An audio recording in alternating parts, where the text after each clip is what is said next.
SP news, the broadcasting news network अशाच नवनवीन बातम्यांसाठी आमच्या चॅनलला सबस्क्राईब करा, बेल आयकॉनला क्लिक करा व शेअर करा. इथे बैठकीमध्ये ठराव केलाय की भुजबळ साहेबांनी ही जागा लढवावी आणि सगळी समता परिषद आहे महाराष्ट्रातली, त्यांचा एकत्रित ठराव झालाय की भुजबळांनी निवडणूक लढवावी. हो ठीक आहे, समता परिषदेचे आमच्या कार्यकर्त्यांचं जे प्रेम आहे ते मला मान्य आहे. आमचे सगळे आमचे सहकार्य आहेत, मी त्यांचा आदर राखतो. शेवटी राजकारणामध्ये वेगवेगळे फॅक्टर्स काम करत असतात, वेगवेगळे विषय पुढे येत असतात, वेगवेगळ्या अडचणी पुढे येत असतात.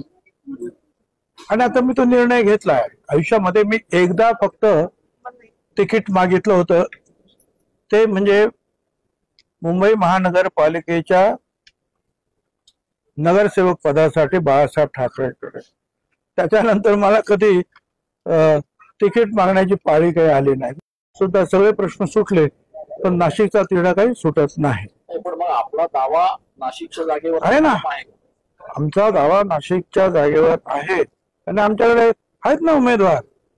आमच्याकडे माजी खासदार देवदास पिंगळे आहेत, आमदार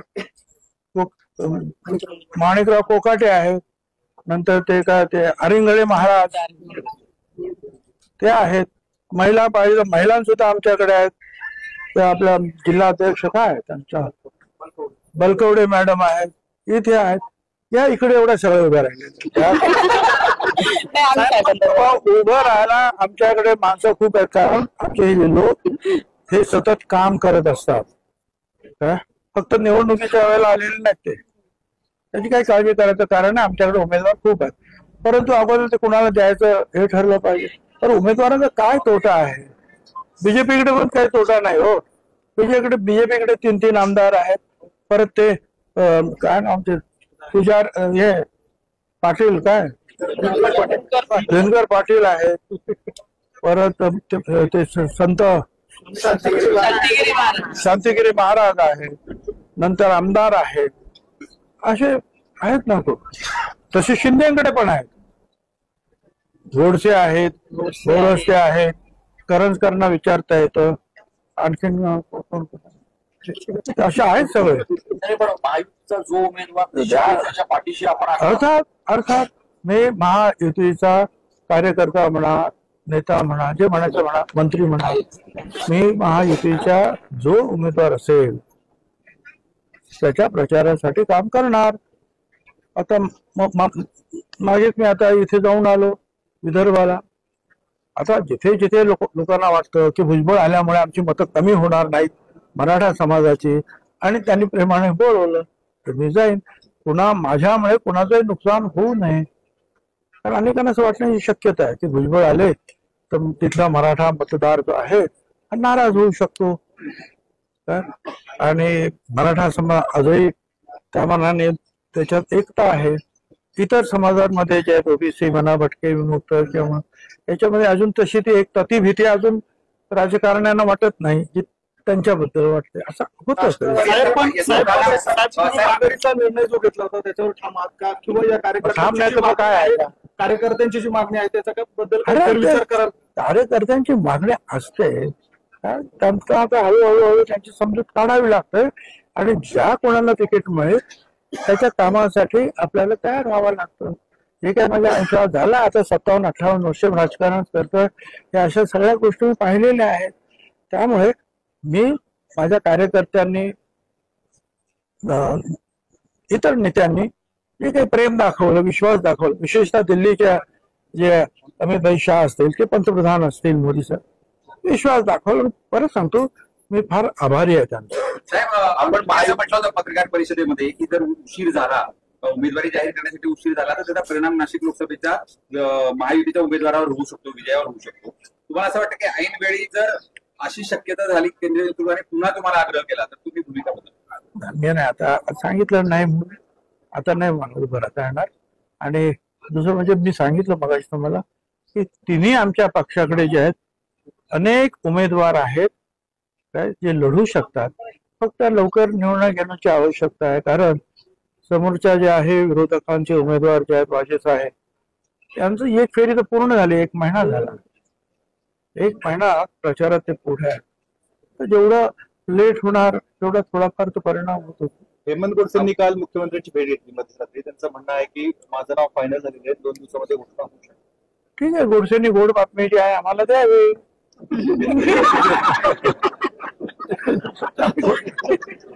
आपण महाराष्ट्राचे वरिष्ठ मंत्री म्हणून काम करतो साहेब, नाशिकच्या जागेवरती निर्णय घेण्यासाठी इतका विलंब का होतोय? आपल्याला काय कारण वाटतात? आता तो खरं म्हणजे हा प्रश्न ते वरिष्ठ नेते जे आहेत मुंबईतले महाराष्ट्राचे त्यांच्यासाठी आहे. मी काय सांगायचं नक्की काय असेल, काय कारण असेल.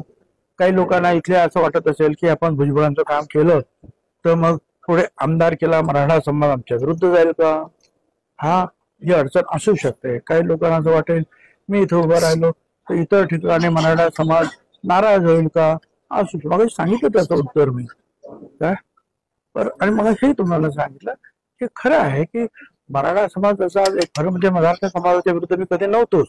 आता सुद्धा इथे जे आहेत आमच्या भगिनी त्याच्यामध्ये अनेक मराठा आहेत, आम्ही त्यांच्या विरुद्ध नव्हतो. आमचं म्हणणं एवढं होतं की वेगळं आरक्षण द्या आणि तो माझा मुद्दा जो आहे वेगळं आरक्षण त्याप्रमाणे दिला आणि प्रत्येक नेता जो आहे प्रत्येक पक्षाचा हेच सांगत आला.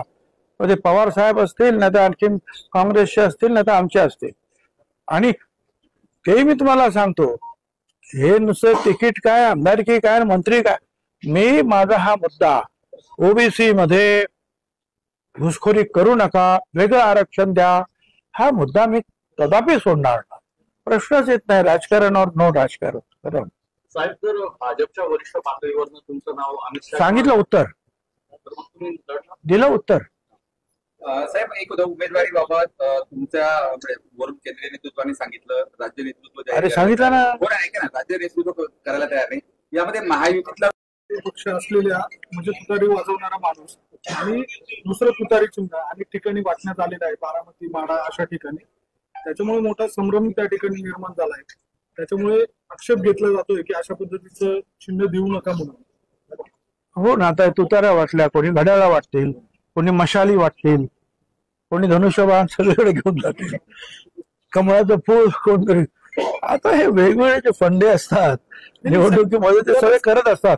फक्त ते जे आहे ते त्यांच्या खर्चात बसलं पाहिजे एवढं लक्षात ठेवायला पाहिजे. साहेब प्रश्न असा होता की तुतारी वाजवणारा माणूस हे राष्ट्रवादी काँग्रेस पक्ष शरद ते पवार तुतारी वाटतात का तुतारी वाजवणारा माणूस वाटतात? माणूस आहे असं ते चिन्ह आहे. आणि दुसरं तुतारी चिन्ह ते देखील निवडणुकीमध्ये काही अपक्ष उमेदवारांना अपक्ष उमेदवारांना अच्छा अच्छा अच्छा. काही लोकांना तुतारी चिन्ह आहे, काही लोकांना तुतारी माणूस आहे. वाजवणारा माणूस आणि तुतारी चिन्ह. हो. त्याच्यामुळे गल्लत मोठ्या प्रमाणात त्या मला असं ठिकाणी वाटतं की त्याबद्दल जे आहे निवडणूक आयोगाने ताबडतोब निर्णय घ्यायला पाहिजे. कारण निश्चितपणे याच्यामध्ये जे आहे अडचण निर्माण होऊ शकते. बरोबर. सगळ्यांना धन्यवाद. आणि खरं म्हणजे सगळ्यांना हनुमान जयंतीच्या शुभेच्छा.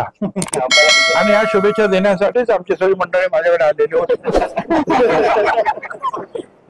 चला आता चला.